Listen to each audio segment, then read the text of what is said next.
تو ہمارا اس میں سجیشن یہ تھا، ٹیک یہ تھا کہ یہ ایک فنڈ بنا دیا جائے، فیڈرل گورنمنٹ اور پروونشل گورنمنٹ کی طرف سے ایک فنڈ ہو، اس کی آپ اسٹڈی کروائیں، اس کی فیزیبلٹی رپورٹ بنوائیں، اس کے سرویز کروائیں، جب اس کی ہمارے پاس ڈیزائن آ جائے گی اور جو کنسٹرکشن کمپنی بنانے آئے تو یہ 20 ارب ہو یا 30 ارب ہو، یہ اس کے کام آئیں گے. یہ فنڈ ہم کے سی آر کے پروجیکٹ کو رکھیں. لیکن اتنا بڑا ڈرامہ رچایا گیا کہ ہم کے سی آر چلا رہے ہیں، 18 مہینے میں چل جائے گی.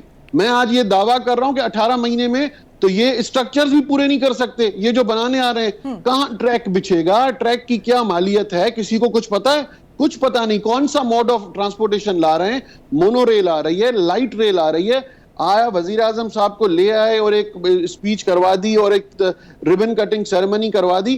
اس قسم کے جھوٹ نہ بولے جائیں. اگر آپ کچھ نہیں کر سکتے، آپ کچھ پرفارمنس آپ کی نہیں ہے کسی پروونس میں، تو لہٰذا جو کام کرنے آ رہے ہیں وہی بتائیں.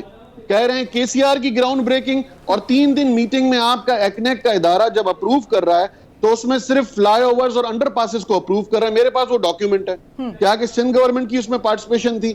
آپ اپروو ایک چیز کر رہے ہیں اور نام دوسری چیز کا دے رہے ہیں. میرا اعتراض یہ ہے، جو ہم نے وہاں بھی کہا کہ بھائی آپ ہاتھی کی دم تو بنا رہے ہیں، لیکن وہ ہاتھی کہاں ہے جو بنے گا؟ وہ کہاں، وہ اسٹرکچر کہاں ہے، میجر اسٹرکچر؟ تو اویس شاہ صاحب، آپ جو سندھ حکومت ہے وہ کہتی ہے کہ اس فیز کی بحالی میں بہت سی رکاوٹیں ہیں، تو کیا رکاوٹیں کیا ہیں؟ یہ دیکھیں جی، ایک خوش شائن بات ہوئی ہے جو میں ایک پولیٹیکل ورکر ہونے کی حیثیت سے یہ کہوں گا کہ وزیر اعظم صاحب نے وہاں اسپیچ کرتے ہوئے، مراد علی شاہ صاحب بیٹھے ہوئے تھے، کہا کہ کوئی بھی گورنمنٹ اکیلے کام نہیں کر سکتی، ہمیں مل کے کام کرنے ہوں گے، ہمیں مل کے آگے بڑھنا ہوگا. تو اس کو ہم ایک پازیٹیو سائن کرتے ہوئے یہ کہتے ہیں کہ دیکھیں آج تو وزیر اعظم صاحب نے 3 سال کے بعد ہمارے موقف کی تائید کر دی. ہم تو 3 سال سے یہ کہہ رہے تھے کہ کوئی بھی گورنمنٹ اکیلے کام نہیں پرفارم نہیں کر سکتی جب تک وہ سب مل کے اور عوامی منصوبوں کے لیے کام نہ کرے. ترقی نہ تب تک ہو ہی نہیں سکتی جب تک سب ایک پیج پہ نہ ہو. تو یہی ہم پہ الزامات لگاتے تھے پچھلے 3 سال سے. مختلف قسم کے الزامات ہمارے اوپر لگتے تھے، ہم پہ بلیم گیم ہوتی تھی، پولیٹیکل گمکس ہوتی تھی. آج وزیر اعظم نے ان کے اپنے ہی سوالات کے جواب دے دیا کہ سب کو مل کے کام کرنا ہے. دیکھیں اگر وزیر اعظم صاحب اس پوائنٹ آف ویو کے ہیں تو مراد علی شاہ صاحب پازیٹیو مائنڈڈ، پڑھے لکھے انسان ہیں، بہت اچھے پولیٹیشین ہیں، اور ہمیشہ انہوں نے کورونا کا مسئلہ ہو، اس کے بعد اگر کوئی کمیٹی بنائی گئی جو کوارڈینیشن کمیٹی ہو، یا اس کے کوئی بھی ایشو آتا ہے جو فیڈرل گورنمنٹ کا، تو مراد علی شاہ صاحب کی طرف سے پازیٹیو ورڈز جاتے ہیں اور پازیٹیو ہمارا نیریٹو جاتا ہے کہ ہم کام کرنے کو تیار ہیں. لیکن اگر اس کمیٹیز میں اور ان اجلاسوں میں اگر علی زیدی جیسے بیوقوف، جس نے لاسٹ ٹائم بھی غلط بات کی، اور اس قسم کے ناسمجھ لوگ بھیجے جائیں گے، تو ہوگا یہ کہ وہ کام باٹل نیکس آگے نہیں جائیں گے، وہ باٹل نیکس ختم نہیں ہوں گے، لیکن اور چیزیں الجھ جائیں گی. اب کے سی آر ہو یا کوئی اور منصوبہ ہو، اگر فیڈرل گورنمنٹ سیریس ہے کام کرنے کے لیے تو ہماری طرف سے بہت پازیٹیو رسپانس ملے گا. ہم تو گرین لائن میں بھی ان کی مدد کرنے کو تیار ہیں، کیونکہ ابھی بھی گرین لائن میں بہت ہرڈلز ہیں آگے. اگر وہ نومبر میں صرف خان صاحب کو دکھانے کے لیے ریبن کٹنگ سیریمنی دوبارہ انہوں نے کی تو گرین لائن کا حال جو ہے وہ پشاور بی آر ٹی سے بھی خراب ہوگا. صحیح. شاہ صاحب، مجھے ایک بریک لینے کا کہا جا رہا ہے، بریک سے واپس آئیں گے ناظرین اور کچھ بات کریں گے کہ اگر یہ منصوبہ سندھ حکومت وفاق کے ساتھ مل کر اس کو مکمل کرتی ہے تو اس میں وقت کتنا لگے گا، کیا وقت لگے گا اس کی تکمیل میں؟ بریک سے واپس آ کر بات کرتے ہیں.